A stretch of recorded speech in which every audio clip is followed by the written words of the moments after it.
Canzano, PK80 revelation, Portland State feels headed somewhere. Not sure the intention of this weekend's PK80 basketball tournament was to make us care about Portland State basketball, but it ends up an interesting byproduct. Vikings first-year coach Barrett Peary is going to win games. Not sure if it happens in his first season, or third, or fifth, but at some point Peary wins big at PSU and it looks smart for hiring him. Still, when the PK80 bracket was released and Portland State saw it would be playing number 1 ranked Duke on Thanksgiving Day, Peary told me, "My stomach sunk. Duke practices in the 51,000 square foot Michael W. It's 2 stories and has 2 basketball courts and a weight room. It not only has a locker room for the team, but another for former players who want to come work out there. There is even an underground tunnel connecting it with Cameron Indoor Arena." Portland State doesn't have a real home court right now. It's borrowing the one at Lewis and Clark University, and uses vans to get to the Division III college for practices and games. But Peary and the Vikings will play their home games there while construction on the PSU's $50 million Viking Pavilion is completed. "I underestimated how hard it would be in this first year to not have a home court," Peary said. "It's an unnerving situation for a coach to not have a home." Duke trailed by 4 points at halftime and won 99-81. A headline on the Blue Devils radio affiliate in Durham, NC, called PSU tenacious. And the headline from the Duke basketball report called the Vikings stubborn. Peary wants them to be called winners. On Friday, PSU lost to Butler 71-69 at Moda Center.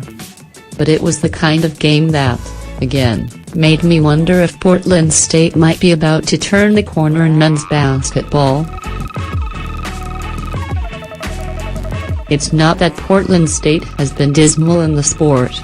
The Vikings have, historically, been just okay. Aside from 2 NCAA tournament appearances under Ken Bone, 2008 and 2009, they've muddled along, under the radar, winning somewhere between 10-19 games in most years. In the 30 seasons before Peary arrived, the Vikings went 412-443. They're 4-2 this season.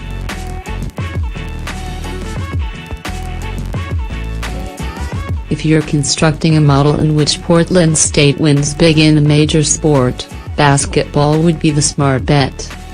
A few talented players can make a bigger difference in basketball. The academic requirements in the Big Sky aren't the inhibition to recruiting gifted JUCO players. The mid-major conference affiliation isn't as big a detriment in basketball as it is in football, either. Gonzaga, in fact, is a giant playing in a mid-major conference that can make a Final Four. That just wouldn't be possible for the mid-major equivalents with a college football playoff. So the investment at PSU in a $50 million performance center that features a renovated basketball facility was a wise one. But athletic director Val Cleary also needed a coach who could maximize that.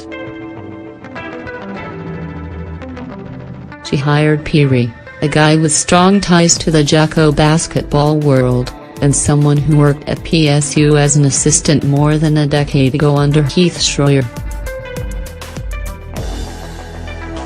He knew Portland State and the league, Cleary said. He knew he could recruit and was adamant he would win here.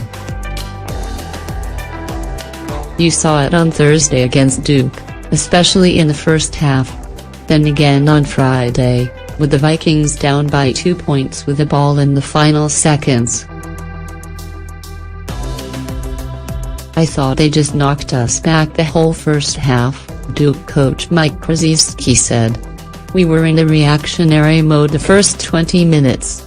The Blue Devils pulled away. Butler held on after the Vikings missed their final shot. That's how the story goes, but it's not how it ends. Because Pirri stood in front of his team in the Vikings locker room after the Duke loss and shouted, DWWD. More on that acronym in a bit. First, the first-year coach prefaced that by telling his team how proud he was of their effort against Duke. They represented PSU well. They dictated tempo for 40 minutes. The Vikings demonstrated they could play with anyone.